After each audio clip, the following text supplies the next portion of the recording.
Welcome to Nerdarchy for Nerds by Nerds. I am Nerder Doug, and tonight from Hell's Heart, I stab at this nerd. Darkest Dave, what's going on, man? How the hell are you? Pretty good. By It's there. funny, like Funny. we use like Slack for our internal communications for the company, and when Ted mentioned both of us and talked about tonight's live chat and used the word hell, I'm like, did Ted just curse at us? It didn't click right away that we were discussing topics for Yeah. the live chat. I think he even said, worded it like, isn't it going to hell tonight with you two or Yeah, something? yeah, something like that. Like, screw you, Ted. Yeah. It's going to be awesome. Yeah.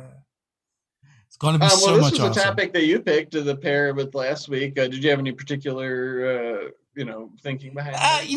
Like recently we've been just pairing things up, and I'm like, hey, you Sure. know what? Heaven and hell goes together, and we haven't done them. Yeah. But also of the lower planes, I do prefer hell over the abyss, to be honest with you. Or even Oh, yeah. what's the other one that starts with a G? Gehenna. Gehenna. Yeah, I have it pulled up here. There's also Carceri, I think Pandemonium. of the various lower planes, I prefer hell.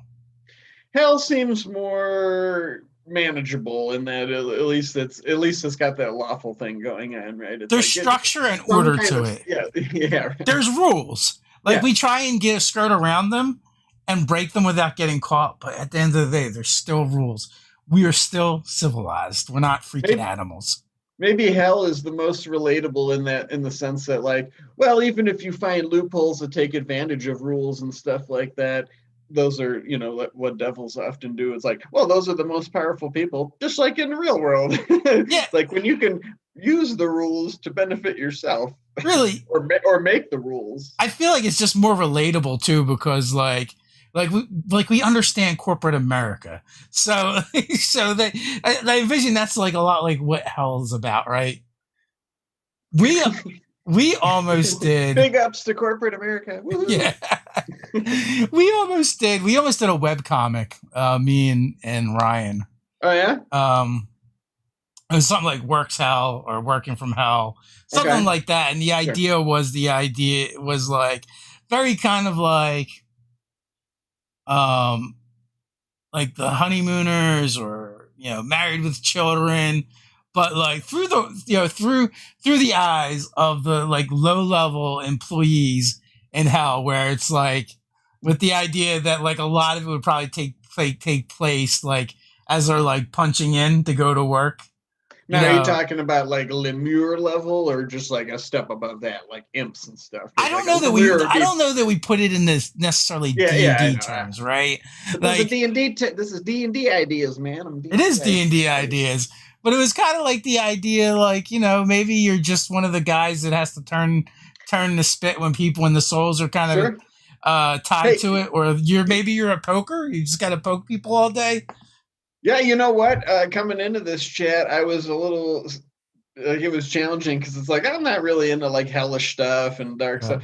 But now that your idea is really getting my imagination running, it's like I could totally see playing like a one shot or even like a short campaign of like I bet you there'd be somebody that would think playing a lemur is cool, just like a big sack of flesh, and like somebody could play an imp and just use the stat blocks and stuff like that. And you know me, it's like I would just like take like a more humorous approach, like oh, I gotta Yeah. poke the souls today instead of like what is really supposed to be happening, which is like eternal torment of people in it. It's like it's nothing funny about it. It's hell, Yeah, and well, there's you could 9 of them. definitely run that one shot, right? Like, Hmm. and like you said, like where you picked like Oh the yeah, weaker devils, and but like it'd be like a part of it would be like office politics, and then like yeah. maybe your coworkers try and sabotage you so that they can get the promotion above you, and it's Mhm. like your souls go missing or something, so you have to go figure out what happened to them. Don't you get like transmogrified into the next highest thing by doing stuff like that Yeah. in canon lore? Like like if you harvest a bunch of like lemur or whatever, it's like or whatever, and then your imp can become like a chain devil or something. Yeah, I think you also have a lot more autonomy over that once you get past the Lemore stage. Yeah, that's yeah. Like up until I don't that know if that point, you're apologies kind if of I'm boned. pronouncing. Yeah. Yeah. Because Or you're deboned actually you're deboned. because you have no bones. They're just fleshy sacks. So is Lemore the devils and Mains are the demons? Yeah, I think so. Let's see. Are there still Mains? I don't know. There are still Usually, Mains. our stalwart sponsor D&D Beyond can make it easily. And Mains are chaotic evil, so yes, Yeah, definitely. Lemure is lawfully. Yeah. Let's see. Let's see how the official pronunciation is. Is it going to be Matt or Marisha? Lemure, as Matt Mercer says so eloquently. Uh, Wow, they got the devil site. of course, they're devils. Yeah, there's all the they all got all devils do.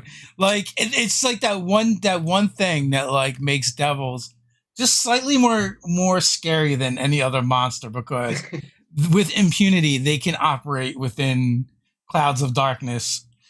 It's perfect for especially if you have that warlock that likes to do that combo all the time in your game. Then you can treat the rest of the party to it occasionally.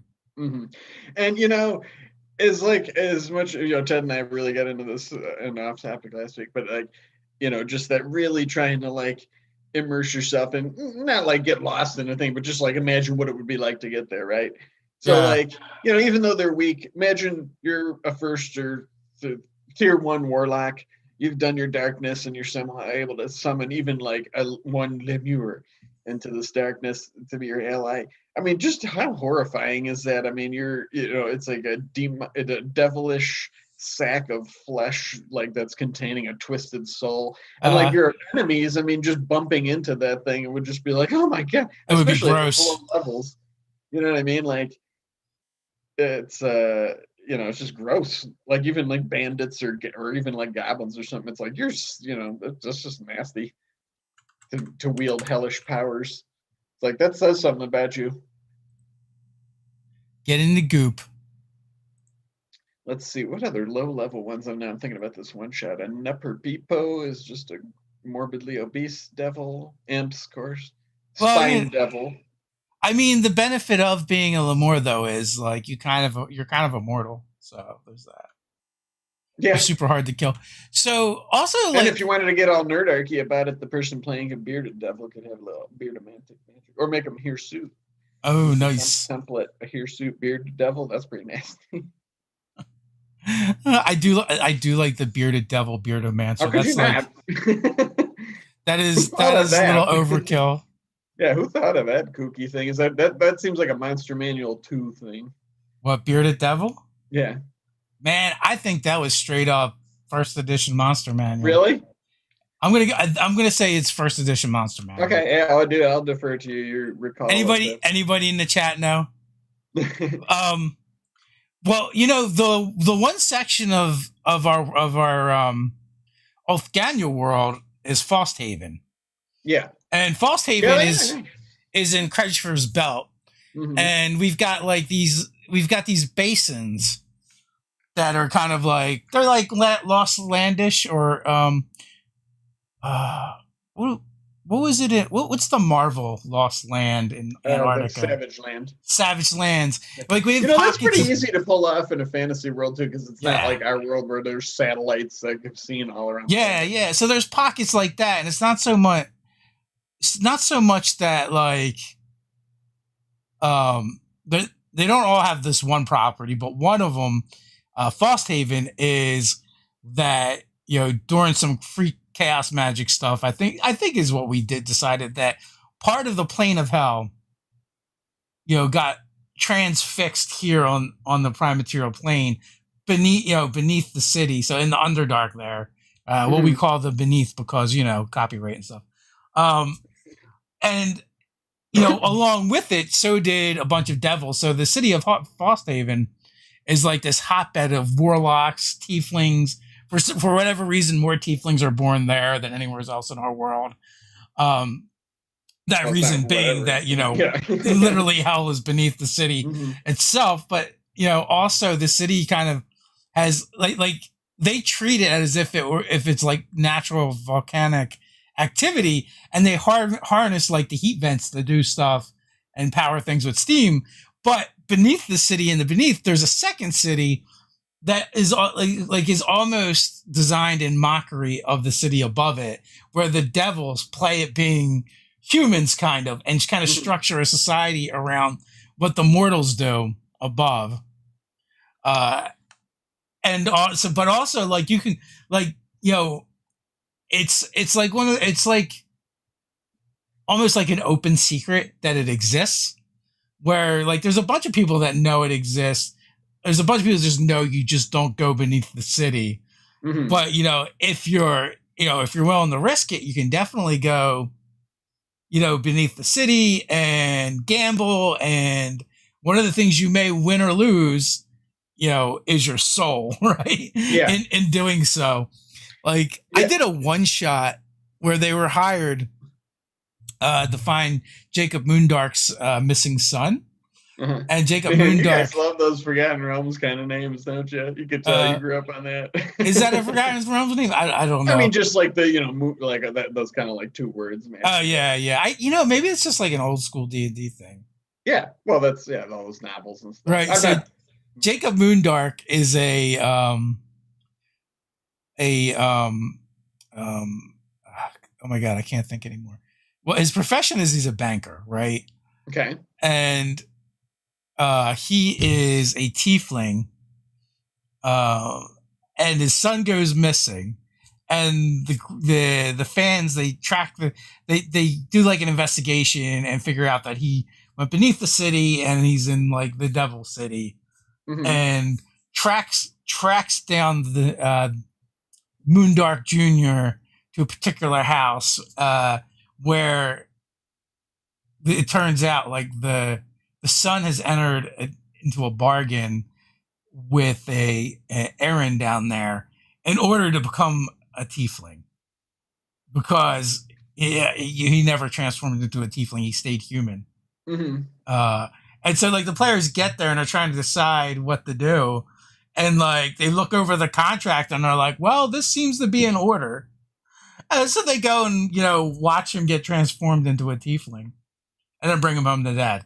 Uh, with, I some hijinks and shenanigans, along the way.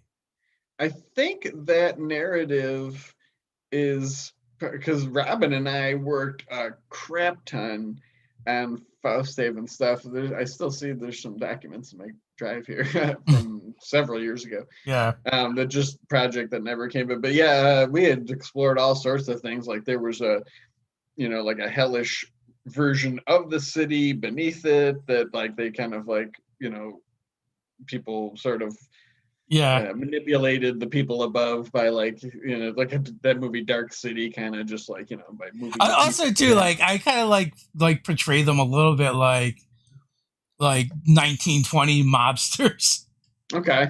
like the devils. Like one of the encounters was definitely, um, I think there were maybe spine demons, and Hmm. like they're instead of being just naked demons, like they're dressed up in clothes and they have like I guess it's called a Jeff cap. Isn't that the cap that you wear a lot? That's okay. I mean, there's a whole variety of Yeah. those kind of Yeah, things. yeah. And it's like one of the encounters starts with one of them being like, hey, buddy, you got a light? And then they Hmm. do the try and mug them thing. I was thinking at first, I was like, well, that's got an element of silliness to it. But then again, I mean, there's shows like Supernatural, and I can't think of any other specifically, and I haven't watched a lot of that show, but I know I've seen, devils and things portrayed that way. Whereas, like, Yeah. taking on like sort of human, affectations and stuff, and they're still like scary and menacing. It's, Yeah. just like, they're not all just like, like speaking, in infernal and stuff. Like, Well, yeah, like especially devils. I mean, they're you one know of the one of the devils that's introduced, or maybe he's a demon, I'm not sure. But and also the lore in the Dresden verse is a little bit different. But the character's yeah. introduced like really early in the story, and it was like his Dresden's go-to summon for information. And he would always like show up, maybe reading a book and a smoking Hmm. jacket and glasses and this like Sure. super refined mannerisms, right? Hmm. And like you said, human affectations until he finally gets to the point where he like totally realizes he can't get what he wants and he like totally does a freak out and has a rage fit and begins to act the way you expect that they would act all along. Yeah. But yeah, so like to me, that's the whole idea. Like the whole Undercity is devils taking these affectations of the mortals above, but also for the reason like it puts them in a good position to bargain for souls. Mm-hmm. So almost like they're taking the hag approach, right? Where like the thing I love about the hag lore is hags don't really pretend to be anything but what they are. They just know eventually someone will get desperate enough to make the deal. Like they don't hide it, right? Mm-hmm. They know, like you know you're gonna get a shitty deal. They don't pretend you're not gonna get a shitty deal, but they're kind of like, but hey, this is the thing you want, and I can give it to you. All you got to do is pay the price. Well, those are good kinds of monsters to like reflect, just like the dangers that humans face, because it's like that is tempting, even when like they know that humans are greedy and stuff, and would like, sure, I could just straight up say like, hey, if you give me your soul when you die, I'll give you magical power. It's like I'm devils that are smart enough to know, like, yeah, there's a lot of people that will do that, right? Because they just want, they're selfish and they want power. Yeah, but sometimes it's like completely different. It's like the Johnny Blaze, right? Like, oh, I want to save my dad or my sister or whatever his story was, right? And he's just willing to pay the price. You can walk in two worlds, man. Yeah. I thought those movies are cool. I didn't even think of that connection. Yeah, that's a great, like, place of like wealth of lore of like Ghost Rider and that kind of stuff for just like the contracts and devilish, adventures and things that devils would do, to like interact because it's easy. Like I've been thinking like of actually going to the Nine Hells to adventure, which is, I've only done that like once or twice in my whole life, and it's like, it's it's just a bleak thing it doesn't sound like a fun like adventure to have if you really were like because portray hell. You really need to take on some of those like survivalist type aspects of the game, which one D&D doesn't do a great job of. 5e does the worst job of it of all the editions, just because everything is kind of easy when it comes to that stuff. Mm-hmm. It's just like, I sleep in my Lehman's tiny hut, I create food and water, like all these things would be obstacles really aren't as bad. But you do have a good resource. I mean, there's a whole adventure that whether you wanted to run that adventure or just pick it apart for the stuff that's in there. Oh yeah, for sure. I just meant like that in general, like what I, think of when I think of like what hell would really be like. It's like there would be it would just be totally hopeless. Like it doesn't sound fun in the sense of like it's hell, right? There's not going to be like pockets of like, oh, there's a a calm spring here we can rest. It's like, no, you're in hell, and it's like there's torture and blood and death, and I'm just not into that. It's just going to suck everywhere. I'm curious if in that Descent into Avernus, because all the planes in the DMG have like optional rules. It's probably included in the book of just like what things are different there. And Ted, actually get your take because they're all similar. So in the Nine Hells, evil pervades the Nine Hells, and visitors to this plane feel its influence at all times. At the end of each long rest, a visitor that isn't evil must make a DC 10 wisdom saving throw. It's pretty easy, but still. On a failed save, the creature's alignment changes to lawful evil. The change becomes permanent if the creature doesn't leave the plane within 1d4 days. Otherwise, their alignment reverts to normal after 1 day spent on a plane other than Nine Hells. That's cheap out. Casting Dispel Evil and Good also restores the original alignment. But he didn't like stuff like that because it take away player agency. It was integrated. I have to admit, I am not against things like that, only because, like, that's an extreme. That's kind of an extreme circumstance, and also like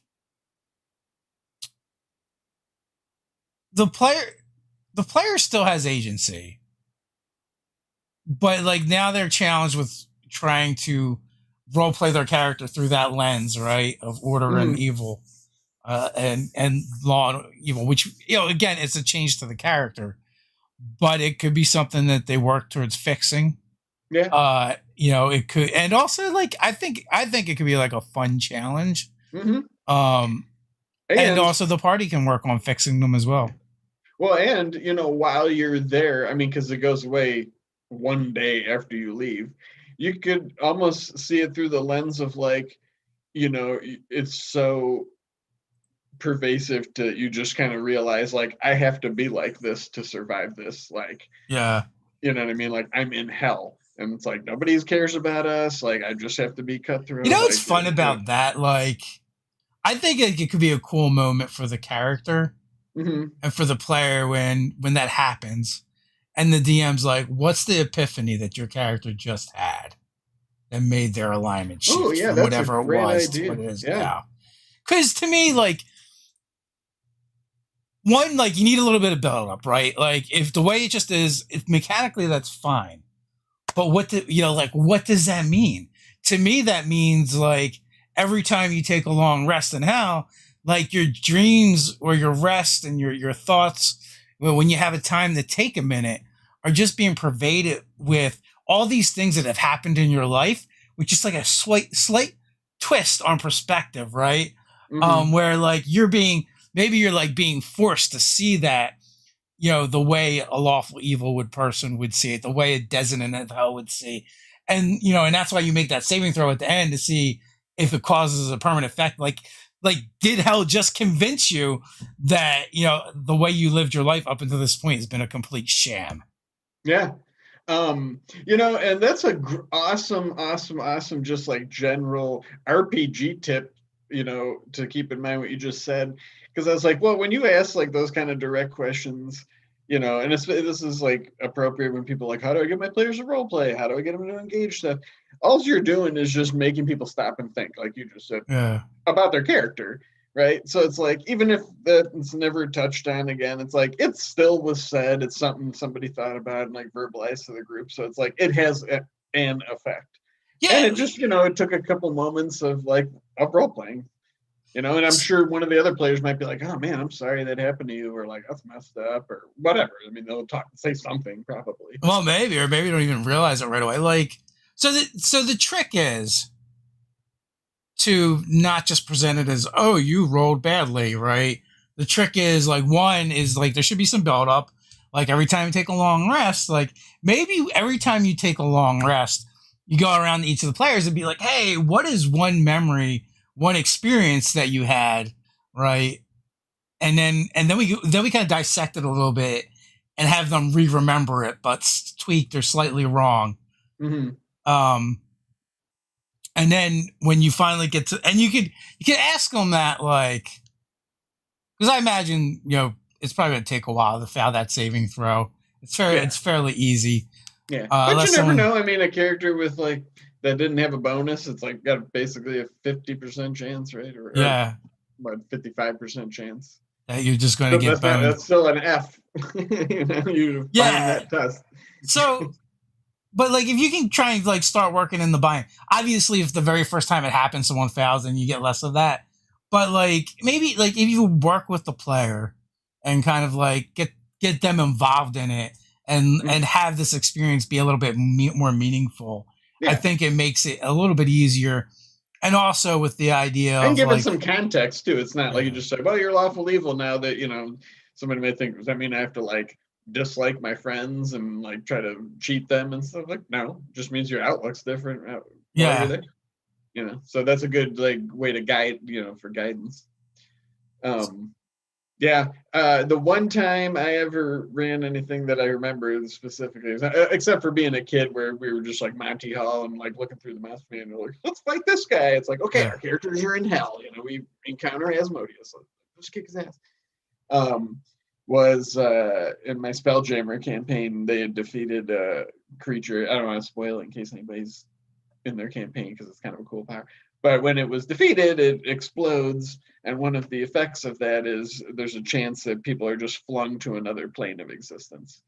And it doesn't say in the text where or anything, so I just yeah, was like, "You guys wanted me to just roll for it?" And they're like, "Yeah, sure." So I just rolled, and they wound up in the nine hells. Not everybody though, because only some. So it was like one PC and a couple of NPC crew members that they had with them while they were fighting this thing. Uh, So the other players just played those NPCs with that guy as they tried to like navigate their way out of hell. It was pretty daunting. I mean, Yeah. they encountered like I don't remember, not a Balor, but like what's the one that looks sort of like that? They got like a two-pronged Whoa, bite. Horn Devil. Yeah, yeah. Because they're pretty high level. The cleric Yeah, cast the Horn Devils are pretty beefy.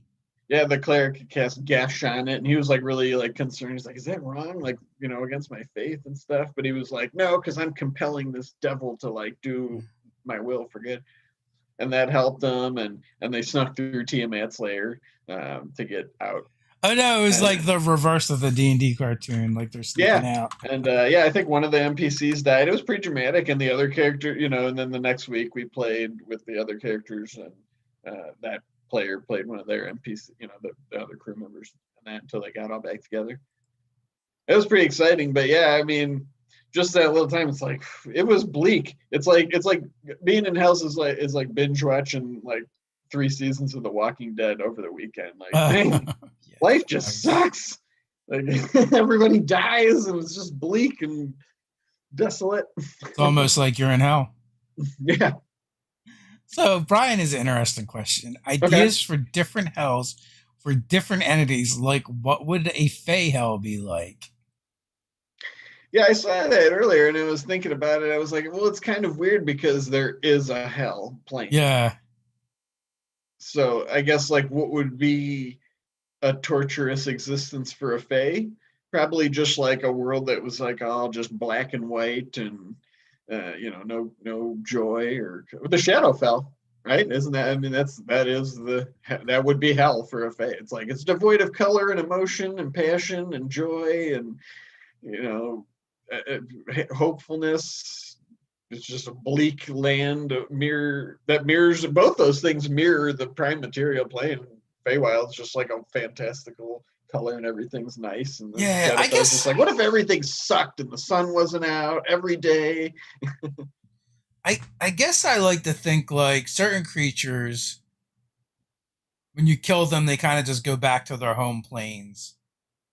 Um, Unless they're there, right? unless they're there, then they're kind of in theory they're destroyed. But like Why I isn't feel that like true of people from the material plane? Oh, because it's actually your body. I guess you're. Well, yeah, why is that? Why don't you go back to the material plane when you kill another place? because you're mortal. Yeah, okay, fair enough. There you go. Like most of those other So every creatures, other plane, the things are immortal. I think so for the most part. They're not Wow, really that's considered a mortal. Like even if they can be that's heavy. killed, they look like they're extremely long lived. But I feel like I think like I would handle like Fae dying. I would like I think their spirits would just return to the Feywild and be reborn.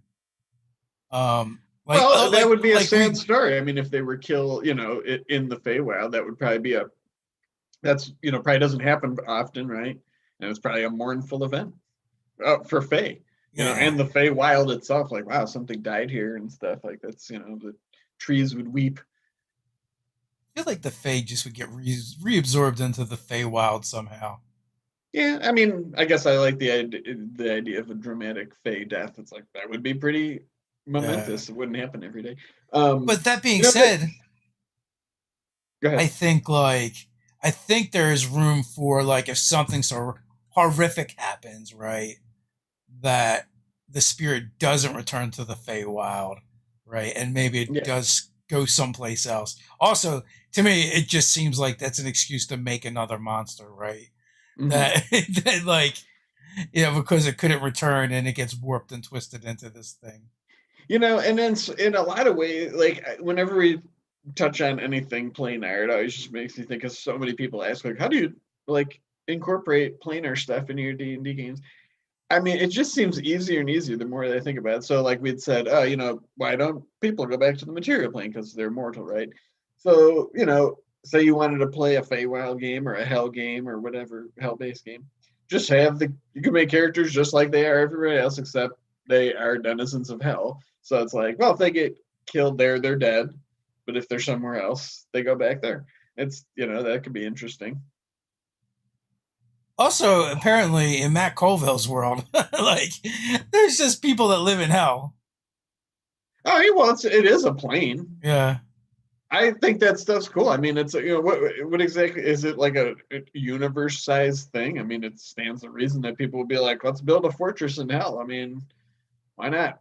Oh well, yeah. I mean, it's vast. It's huge, especially you have not the nine levels of hell. Yeah. Um, although, but there's a bunch of it that's not really hospitable.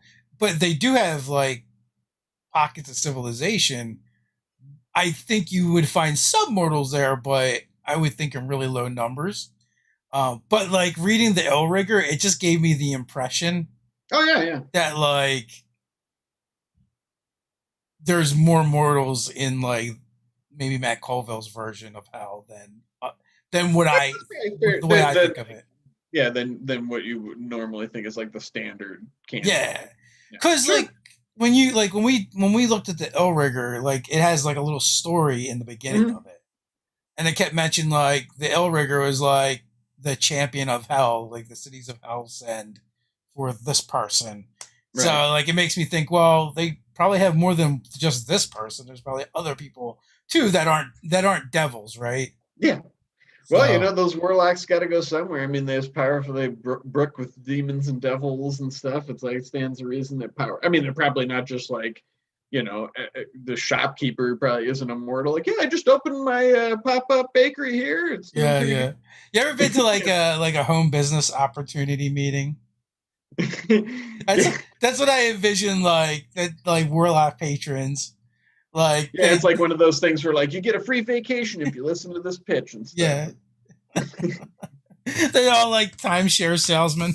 Yeah, you're just in a big room. I just wanted the free pots and pans. I just wanted to go to the show. I Yeah. just wanted the tickets.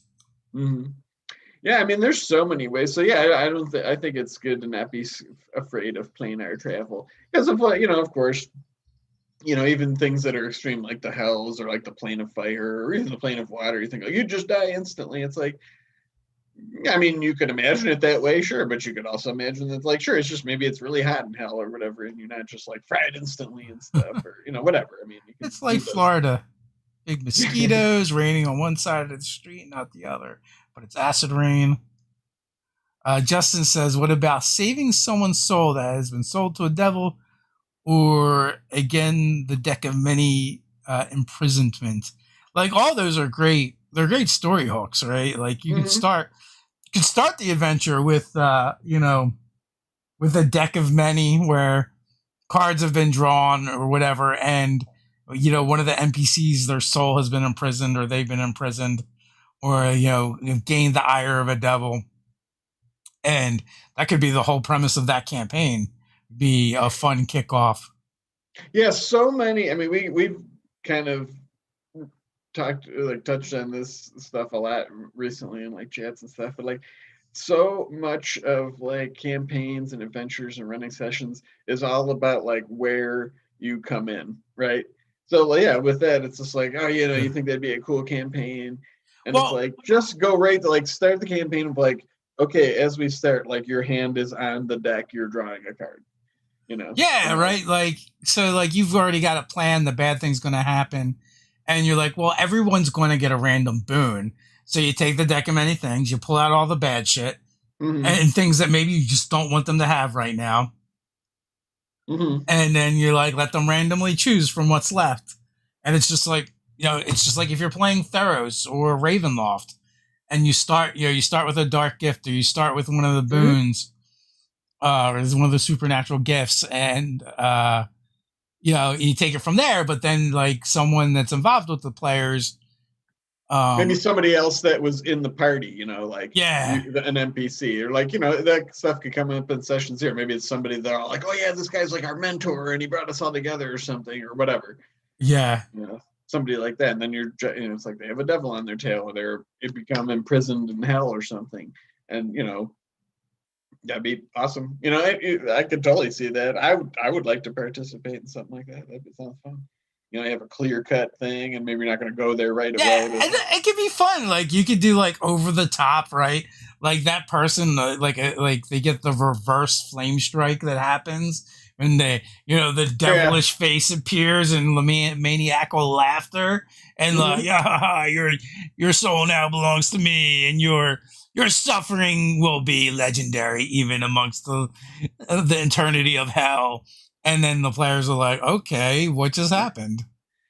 And then they'll go sideways and get distracted by like some cute animal or whatever. And who knows if that guy's soul will ever be saved. But as far as that kind of stuff, I jest, but like I kind of think of that stuff in terms of like not wholly, but kind of like video games when you have a quest in your journal or whatever. It's like, I mean, if you don't do it right away, it's not gonna, like Yeah, it's like like, he's gonna be suffering for all eternity. We got yeah, time. what's a couple weeks, right? Look, we gotta go to the forest and grind on some rabbits for a while first, Yeah, right.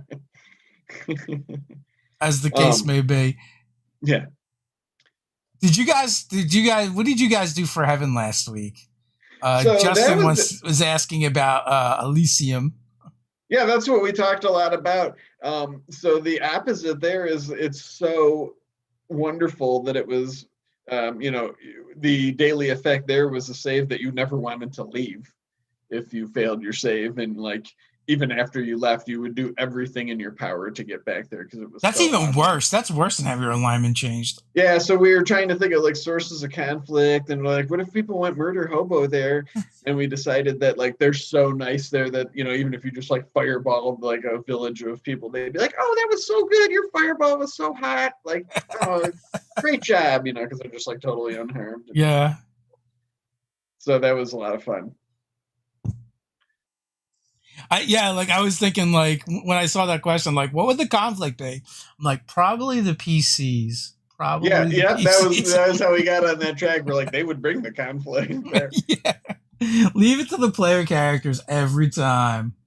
But that, in the same way, I was talking about how we were just discussing like starting a Hellish campaign. It was sort of similar in the sense of like, what if you started the campaign like that, where they have been there already, and they all were like, I just want to go back there. It was so great. I mean, in one of the games that I played in, Scott Garibay he did these like downtime activities kind of. Mm-hmm. And like one of them was like my character went to hell to regain their soul, and he like literally did it as like a skill challenge. Oh wow, that's okay. Well, hey man, why not?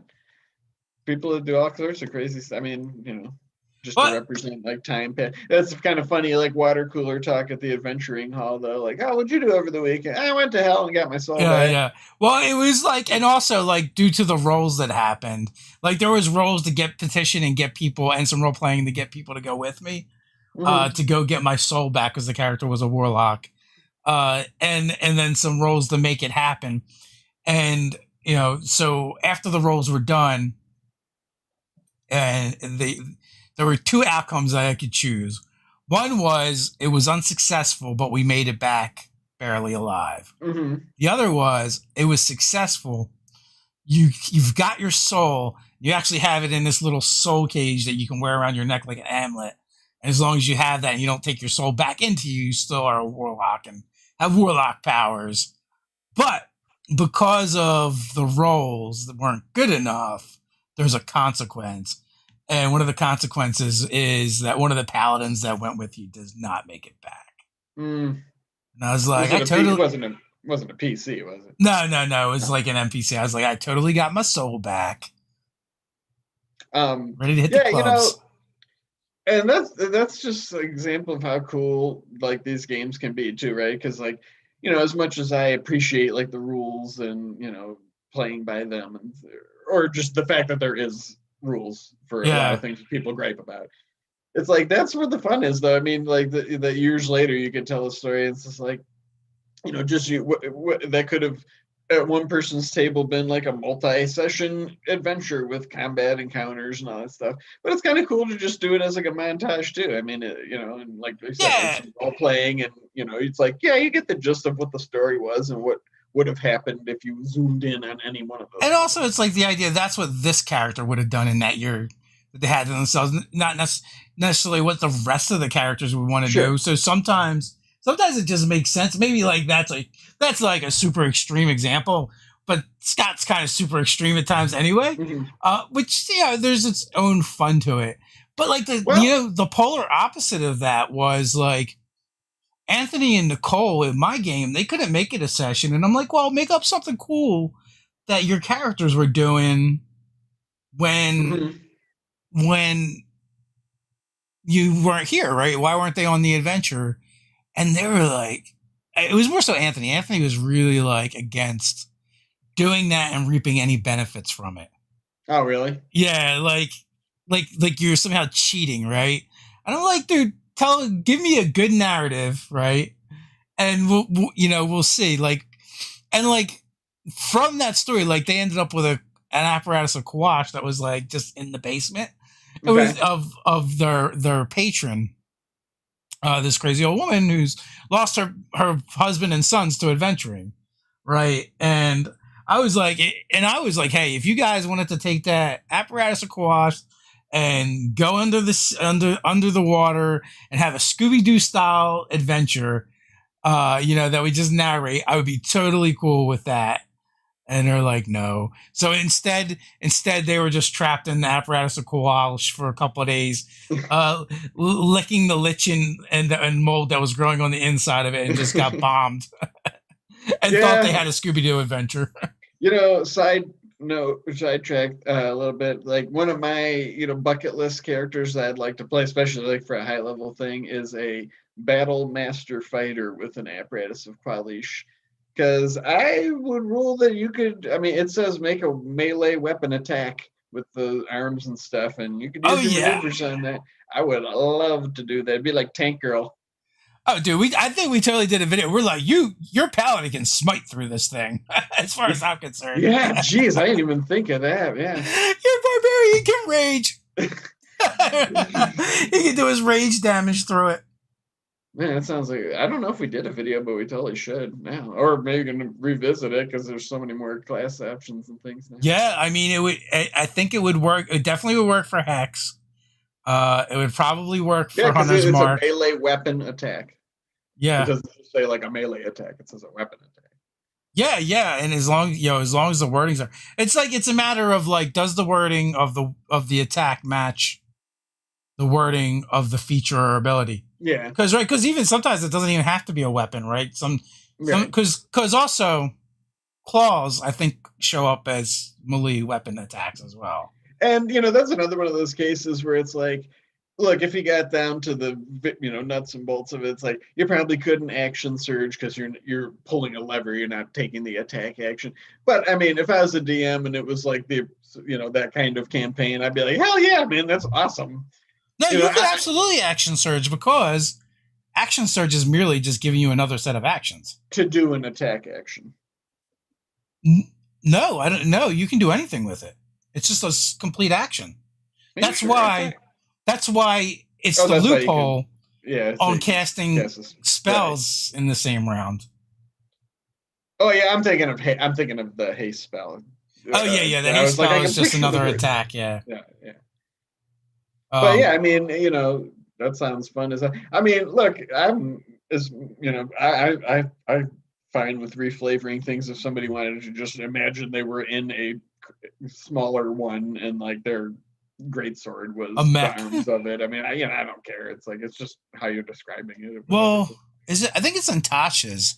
They basically have that construct armor that's a mech. Super powerful. And you can get inside of it and like you're like invincible. Yeah, it's incredibly powerful. I think it's an artifact, right? It's like Leuco or whatever. Yeah, it is absolutely an artifact. The mighty servant of Leuco. It is no joke. Yeah.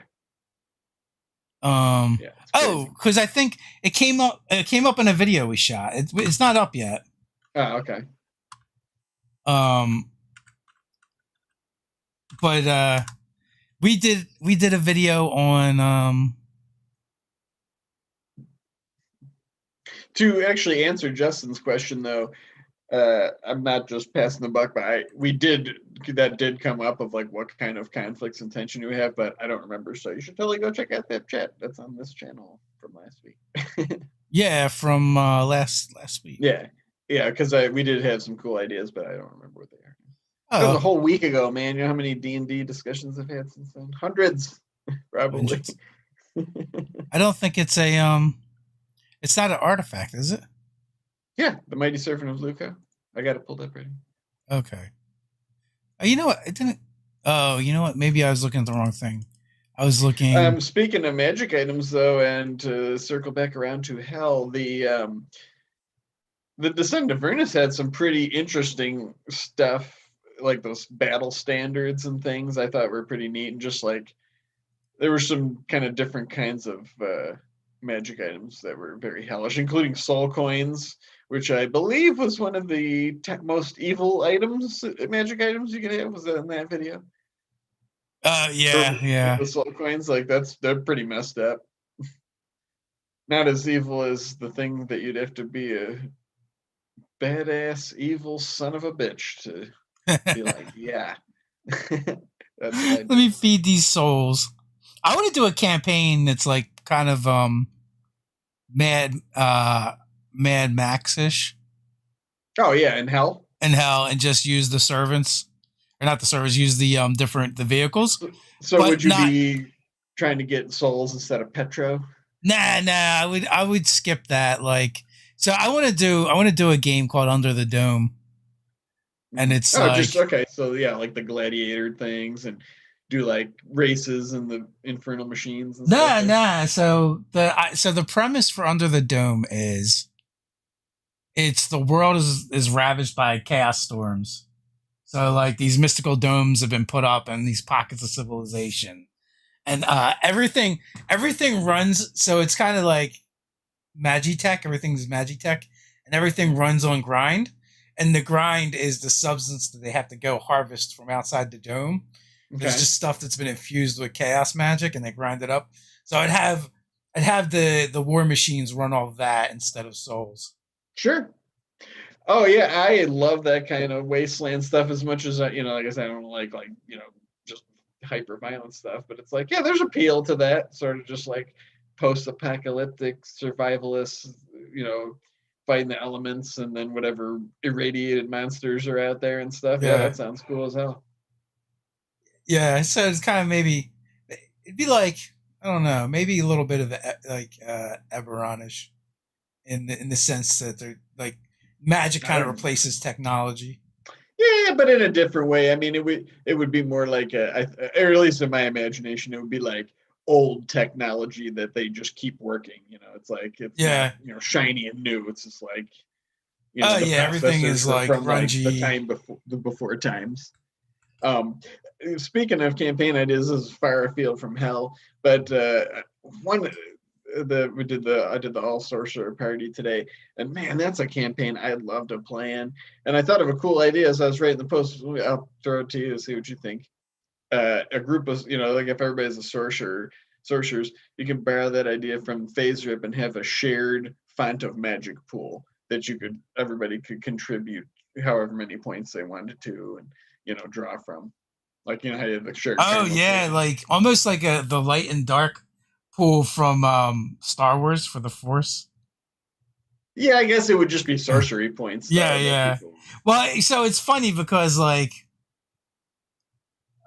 it's not quite the same, but the way it works in that game is when you use the pool, like players get to use the light side, and anyone can just be like, "Yeah, I'm going to take it from the pool." But when you do, you're flipping them to dark.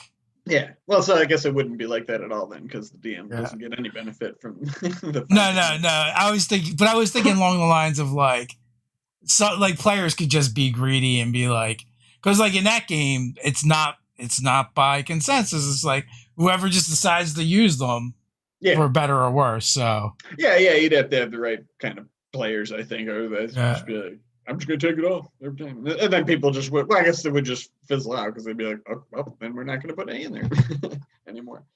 But I think that could be really fun, and I don't know, just like everybody being a sorcerer seems like it could be a fun theme to explore. Because I always just think of them like Marvel mutants. It's just like those are the powers they manifest.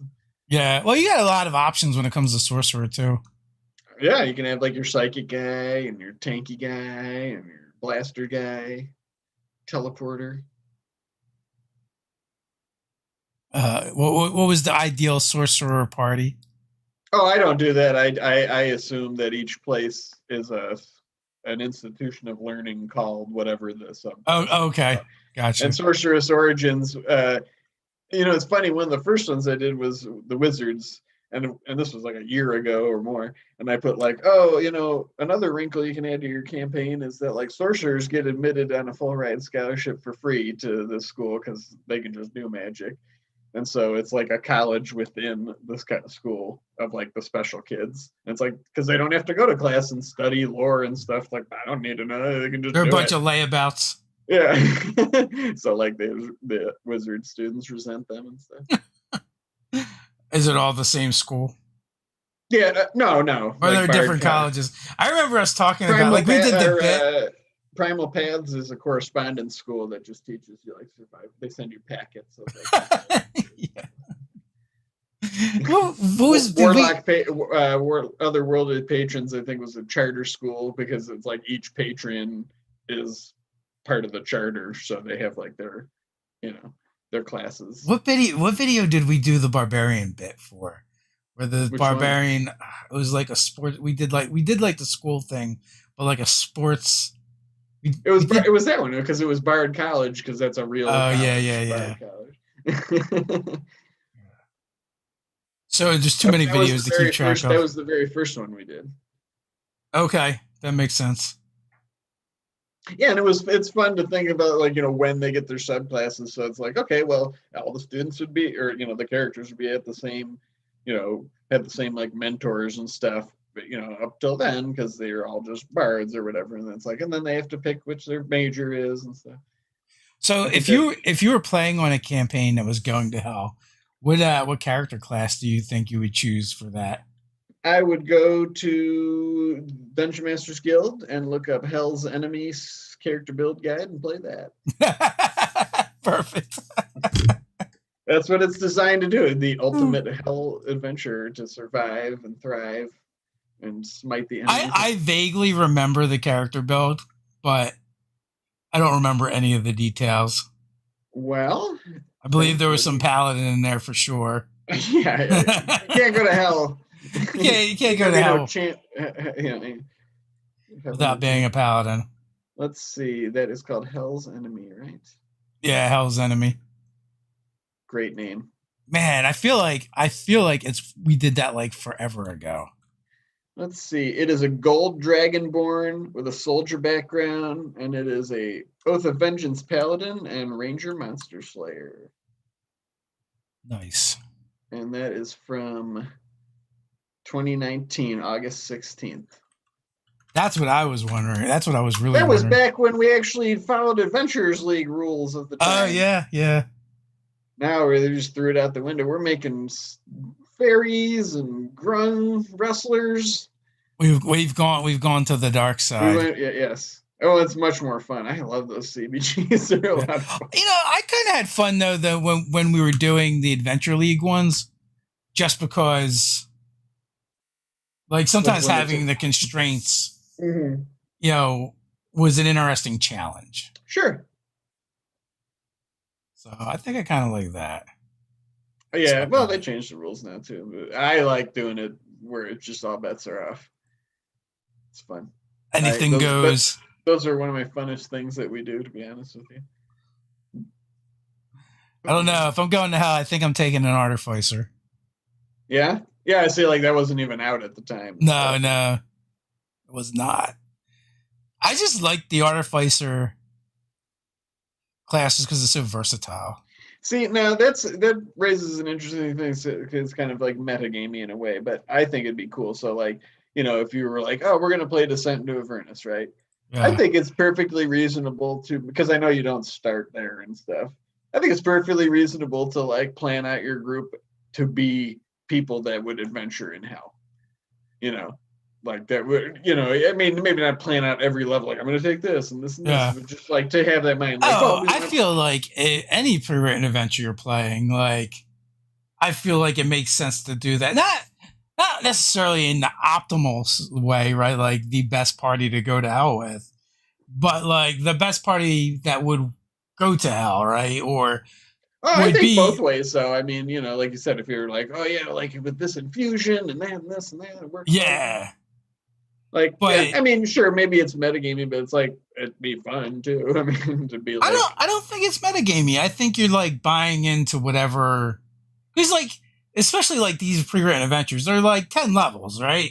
yeah, So you're gonna be playing that campaign for a while, and like, yeah, showing up to Saltmarsh with your desert nomad doesn't make a lot of yes, sense yeah, right. either. So like, I would much rather had the players been like, oh, we're playing, Rime of the Frost Mating, and build characters that make sense Yeah. for that setting, and and also like, just if you make characters that make sense for the setting and the expectations of the adventure, they are going to be probably a little bit more optimal than if you just randomize them anyway. But I think it And makes sense. and to your point, fun even from like a role playing thing too, because it's like, you know, if that desert guy was just like, yeah, I want to find like the hidden pyramid where blah blah blah. It's like like your backstory, like Yeah. your motivation. It's like, well, that's never gonna happen. Probably. Right. I just think back to the G.I. Joe cartoon, right?